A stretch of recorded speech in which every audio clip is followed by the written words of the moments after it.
I don't know exactly how to start this telecast, except maybe to tell you that really there aren't any new things happening in the world. They're just the same old things happening to new peoples. I think that in early history there happened certain patterns or events which became the model for many subsequent events in history. And of them all, I wonder if the Exodus is not the greatest, and the one that is most applicable to our times. The subject that I'm to talk about today has given me grave concern. That is to say, how it could be presented. I hope it pleases you. I want to tell you that in humanity and through history, many people have common wounds. That's because many people have been exposed to common danger. And there's also a common healing. That's the lesson of the Exodus. Now, what is the pattern of the Exodus? We're only going to speak about the historical Exodus of the Israelites very briefly, but it's our model for today and for the explanation of contemporary events. In the Exodus, there was first of all an enslaved people. Enslaved or persecuted people, it makes no difference which. Secondly, in the historical Exodus, there was Pharaoh.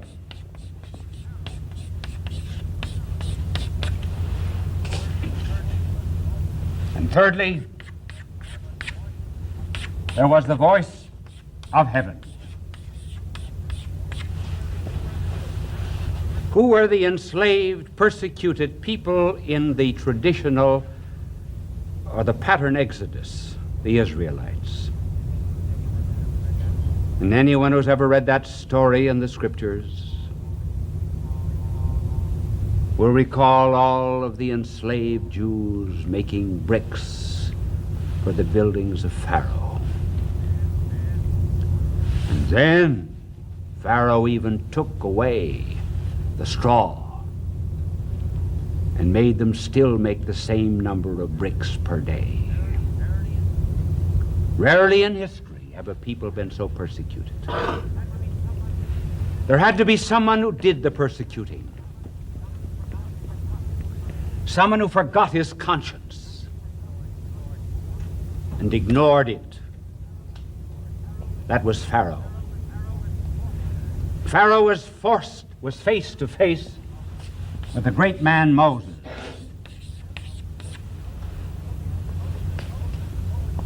And Moses spoke the voice of heaven to him. And the words of heaven were, "Let my people go." That's about all we ever hear of that verse. The rest of it is, "That they may worship me." That they may worship me. Why release the enslaved? Why free them? For worship, worship, worship.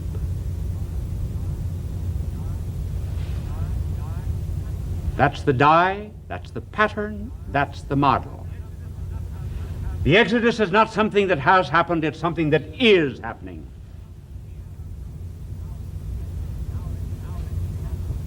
Now let me tell you how it is happening in our modern world and how we have to look at events and what is to be the conclusion of these events.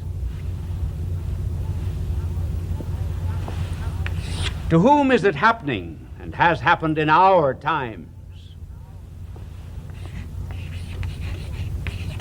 To the Jews,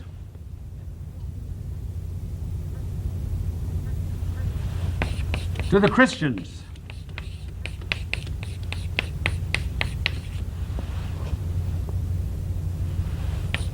to the Negro.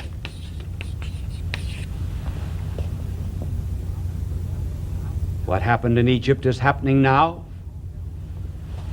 Jews, Old Testament. Christians, New Testament. Negroes, race. Somewhat the same as there. These are the events of our day. Now let me tell you something about each. Because hate has had something to do with each of them. Was it not Lord Byron who said,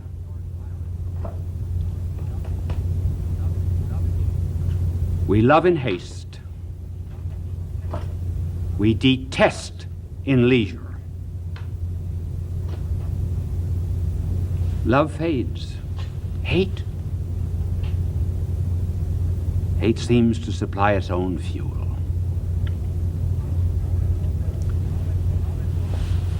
Now let's go through the three of them.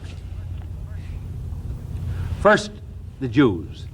The Jews were persecuted in our times just as they were centuries before Christ. Who was the new Pharaoh? Hitler. How many in our day? Did you know that there were 10,000 a day that were thrown into the furnace at Auschwitz?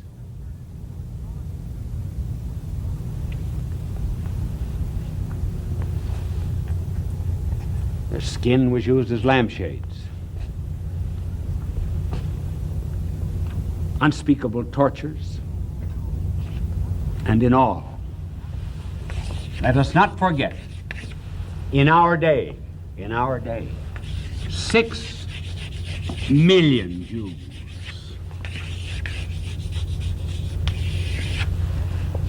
went to death, to furnaces, and to poison gas chambers.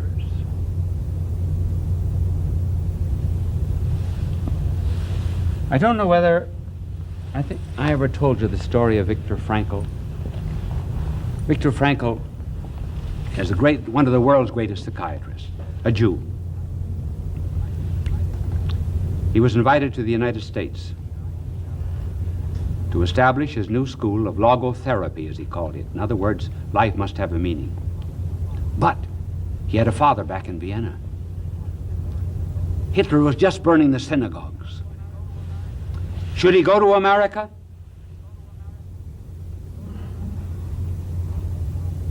And leave his father to be killed by the Jews, by the Nazis? He went over to the Church of St. Stephen's and prayed for an hour. He received no answer. At least he thought he received no answer. Actually, he did. Because when he came back, he sat down to table with his father. He said to his father, "What's over there in that dresser?" Father said, "A small piece of marble." "Where did you get it?" "Oh," he said, "I was rummaging through the synagogue that Hitler burned, and I picked up this small block of marble. About the only thing that was whole." His son, Dr. Frankl, said, "Any writing on it?" The two of them picked it up. Do you know what it was? What was written there in Hebrew?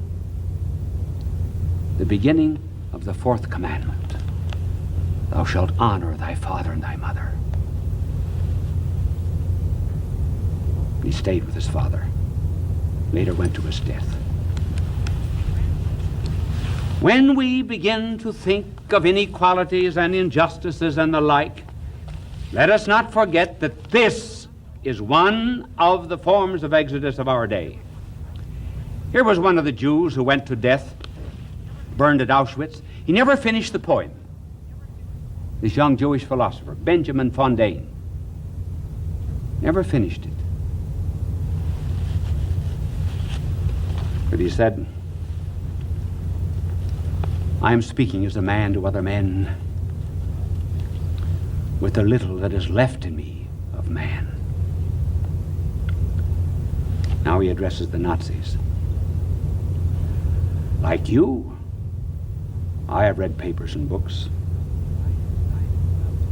and I knew nothing about man, although I said I knew, yet not. I did not. I was not a man like you.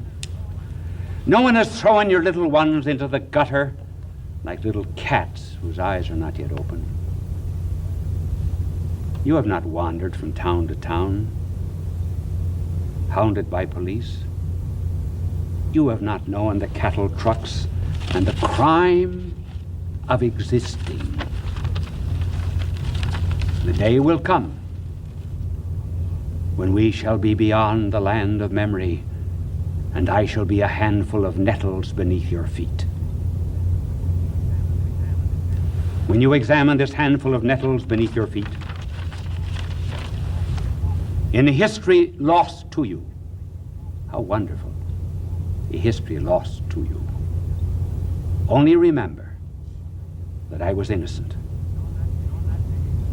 And on that day, like you, I also had a face marked by anger, pity, joy. Simply the face of a man.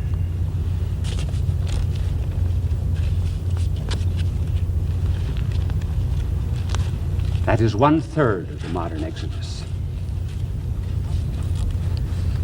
Now we come to the second. We have to get the full picture of this world in which we live.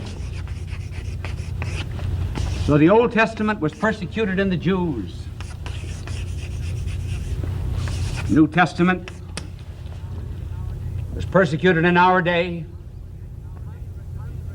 and hundreds of millions in the Christians. I could tell you volumes about this. If you had time and that camera didn't have 1,000 hours of film, I could develop it. Now to tell you some of the persecution of the Christians. When just one people, say the Poles were brought to Siberia by the communists. Who was the pharaoh? Stalin? The communists? Who were the Israelites? The Christians?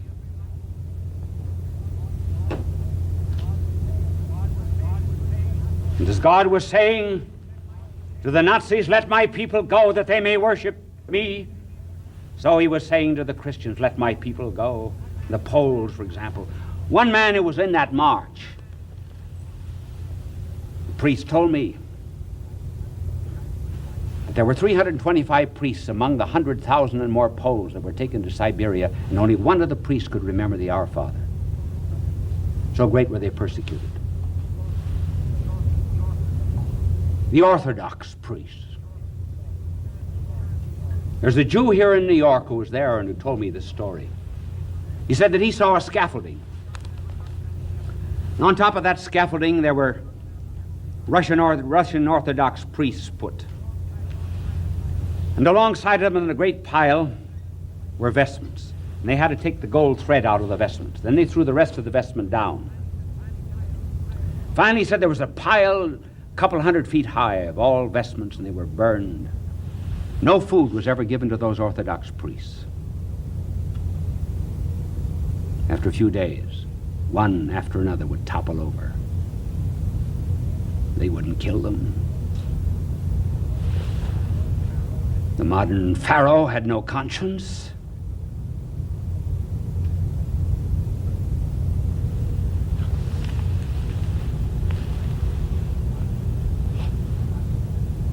Protestant ministers. If you want to read a classic, a real classic on this subject, read the book Christ in a Communist Prison by a born Jew, a Protestant minister by the name of Richard Wurmbrand. When Romania was tied by the modern pharaohs to a cross, tied up there for 4 days, just because he was a man of God, then taken down. And then prisoners were called in to relieve themselves upon him, then dragged back again on the cross.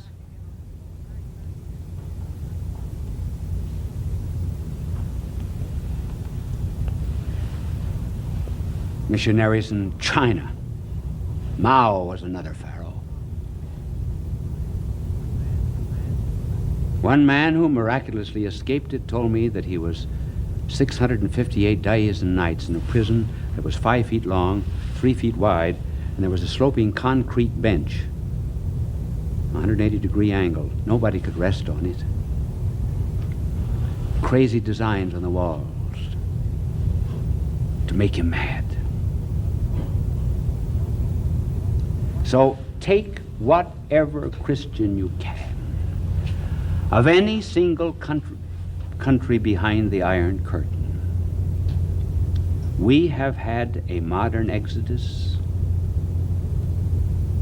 of the Old Testament and of the New. There were 6 million Jews, over 100 million Christians perished in one way or another. And all the while, heaven was saying to the pharaohs, "Let my people go.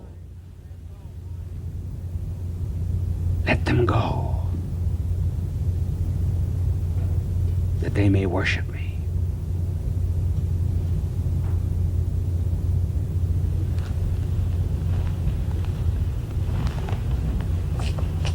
And the Exodus goes on. We've had the Old Testament, we've had the New Testament, and now we have race. The Negro.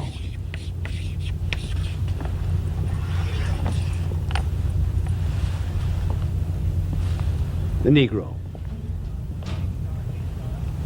They started, become slaves in just a broad kind of way in the year 1444, when a number of them were brought to Lisbon. Then they had their pharaohs. Who were they? Arabs? Muslims? Christians without a conscience? And their own people. Their own people. Because tribe fought tribe. And they felt that one of the ways to conquer tribe was to sell them into slavery. And whoever the pharaohs were, the persecution went on. And how many in all? Well, there have been various estimates made. The extreme number was 100 million slaves were taken out of Africa.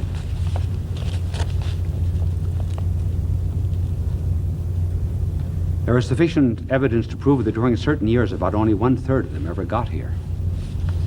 They died because of the cruelty of the galley slaves. Vain attempt to reconcile biblical teaching with slavery, which could not be done. So they joined what? They joined the Jews. They joined the Christians.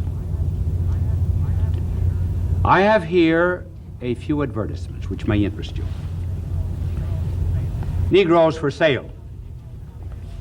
This is taken from the New Orleans Bee for the Civil War. A Negro woman, 24 years of age, and her 2 children, one 8 and the other 3 years of age, Said Negroes will be sold separately or together as desired. The woman is a good seamstress. She will be sold low for cash or exchanged for groceries. Apply to Matthew Bliss, New Orleans B. A girl of 4 would bring us $387. Boy of 4, about $450. Girl of 7, $800 in an auction in 1855. And these people that were enslaved.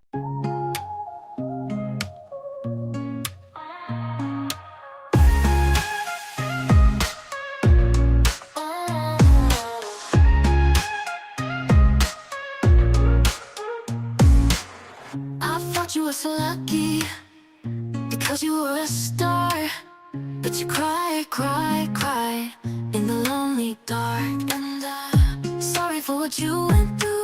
I always thought the lucky one was you, but the lucky one was me. I wanted to be you so bad. Your life looked like so much fun. The flashing lights and fancy things made it seem like you had won. But little did I know, you were crying all the time. You were hurting inside when everyone thought you were fine. I thought you were so lucky because you were a star, but you cried, cried, cried in the lonely dark. And I'm sorry for what you went through. I always thought the lucky one was you, but the lucky one was me. I know you made some mistakes, but we're all only human. You were judged for everything. They put the blame on you when you were pushed over the edge. Getting right what they allege. I thought you were so lucky, but the lucky one was me. I thought you were so lucky because you were a star, but you cried, cried, cried in the lonely dark. And I'm sorry for what you went through. I always thought the lucky one was you, but the lucky one was me. I know you made some mistakes, but we're all only human. You were judged for everything. They put the blame on you when you were pushed over the edge. Getting right what they allege. I thought you were so lucky, but the lucky one was me. I thought you were so lucky because you were a star, but you cried, cried, cried in the lonely dark. And I'm sorry for what you went through. I always thought the lucky one was you, but the lucky one was me. I always thought the lucky one was you, but the lucky one was me.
You pull me in, don't